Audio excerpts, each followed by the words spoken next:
माझी मुलगी तर गेली, तिच्या चारित्र्यावर शिंतोडे नका उडवू. वैष्णवीच्या वडिलांनी हात जोडले, डोळे पाण्याने भरले. वैष्णवी हगवणे आत्महत्या प्रकरणी बुधवारी न्यायालयात सुनावणी पार पडली. यावेळी पुणे न्यायालयाने आरोपींच्या पोलीस कोठडीत वाढ केली आहे. मात्र या सुनावणीनंतर माध्यमांशी बोलताना हगवणेंच्या वकिलांनी खळबळजनक दावे करत वैष्णवीच्या चारित्र्यावर शंका उपस्थित केल्या आहेत. तसेच तिचे एका अज्ञात व्यक्तीसोबत चॅटिंग सुरू होते, त्यातूनच हा वाद झाला, त्यातच तिने आत्महत्या केल्याचं हगवणेंच्या वकिलांनी म्हटलं आहे. आणि त्यानंतर पुन्हा एकदा हगवणे कुटुंबियांबद्दल संताप व्यक्त होतो आहे.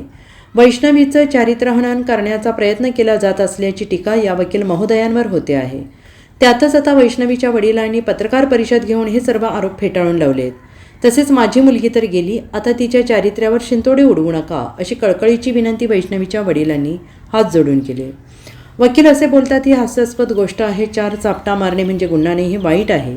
वैष्णवीच्या आत्महत्येपूर्वी 5 ते 6 दिवस सातत्यानं हगवणे कुटुंबीय तिला मारहाण करत होते. माझी मुलगी आता तर गेली आहे, वैष्णवीवर आता काही आरोप करून शिंतोडे उडवू नका अशी हात जोडून विनंती वैष्णवीच्या वडिलांनी पत्रकार परिषदेतून केली आहे. पत्रकार परिषदेत वैष्णवीच्या वडिलांना अश्रू अनावर झाले होते. तुम्हालाही मुली असतील, तुम्ही सर्वांनी हा विचार करावा अशी कळकळीची विनंती त्यांनी भरल्या डोळ्यांनी हात जोडून केली आहे. नाही, ते मी ते तिथं सांगू शकतो. मी आपल्या माध्यमाशी नाही सांगू शकतो. काल आमचे असंही म्हटले की त्यांनी एका जमिनीच्या व्यवहारासाठी वैष्णवीला तुमच्याकडे आणून सोडलं होतं, कुठलीही मागणी न करता. त्याचा नेमका खुलासा काय?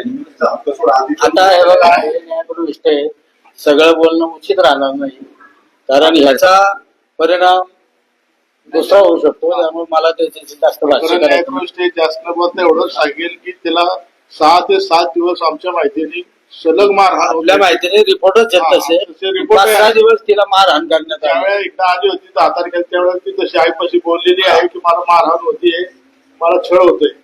पण तरी दुसऱ्या दिवशी त्याचा काही याच्यावर 7 वाजता तिला फोन आला, तिला जावं लागलं. असंही करावं लागलं की वैष्णवीची मनोवृत्ती आत्महत्या करण्याची दिशा होती, कारण याच्या आधी 2-3 अशाच प्रकारे एकदा उशिराचा औषध जे काय एकदा आत्महत्या करण्याचा प्रयत्न केला, त्यामुळे टेंडन्सी होती अशा प्रकारे करायची. आता ती टेंडन्सी होती की नाही होती, आता ते काही आरोप करतील, काही शिंतोडे उडवतील माझ्या मुलीवरती. पण वकील साहेबांना मला कालच्या ह्याच्यावरून एकच सांगायचे की साहेब, तुम्ही सुज्ञ आहात, तुम्हाला पण मुलं बाळा असते. एखाद्याच्या असं आहे मुलीवरती की तर माझी मुलगी गेलीच आहे, माझी मुलगी तर गेलीच आहे, पण तिचा एवढं मेहनत होतं तिच्यावरती असे वाईट चिंचोडे उडवू नका. तुम्हालाही मुली असतील नसतील, तर तुम्ही अशा एखाद्या लेकराचं हे नका करू. मला एवढंच सांगायचं आहे तुमच्या प्रसार माध्यमातून.